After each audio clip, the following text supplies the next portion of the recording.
అన్ని సార్లు మనకి మేల్ ఇన్ఫర్టిలిటీలో సిమ్టమ్స్ అనేవి రావాలని లేదనమాట. సో మనకి ఎట్లా తెలుస్తుంది అంటే యూజువల్గా ఏంటి అంటే మనకి 1 ఇయర్ వరకు అంటే మేల్ ఫీమేల్ కలిసి ఉన్నా కూడా అన్‌ప్రొటెక్టెడ్ ఇంటర్‌కోర్స్ చేసుకున్నా కూడా మనకి పిల్లలు అనేది కలగకపోతే మనం యూజువల్‌గా ఇద్దరు పార్ట్నర్స్‌కి కూడా టెస్ట్‌లు అనేది చేయించుకోవాలి. సో కాకపోతే ఏంటి అంటే మేల్స్‌లో మనకి సింపుల్ సెమెన్ టెస్ట్ ద్వారా అంటే తెలుస్తుందనమాట. సో ఈ సెమెన్ టెస్ట్‌లో ఏంటి అంటే అన్నీ నార్మల్‌గా ఉంటే నార్మోజోస్పర్మియా అని ఇస్తామనమాట. లేదు కొంచెం సెమెన్ కదలికల్లో ఏమన్నా లోపం ఉంటే మనం ఏమిస్తాము అంటే ఎస్టెనోస్పర్మియా అని ఇస్తామనమాట. అట్లాగే మనకి సెమెన్‌లో మార్ఫాలజీ అనేది బావుండాలనమాట. అంటే చూడడానికి మనకి సెమెన్‌లో హెడ్, నెక్, టెయిల్ ఇవన్నీ బావుండాలి. లేదు కొంచెం ఏమన్నా డిఫెక్ట్స్ ఉన్నాయి, టెయిల్ డిఫెక్ట్స్, హెడ్ డిఫెక్ట్స్ అంటే దాన్ని టెరటోస్పర్మియా అంటామనమాట.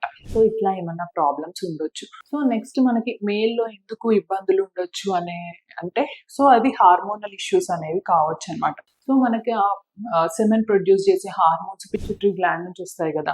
సో ఈ ఎఫ్ఎస్‌హెచ్, ఎల్‌హెచ్, టెస్టోస్టిరాన్ సో దాంట్లో ఏమన్నా ఇబ్బందులు ఉండొచ్చనమాట.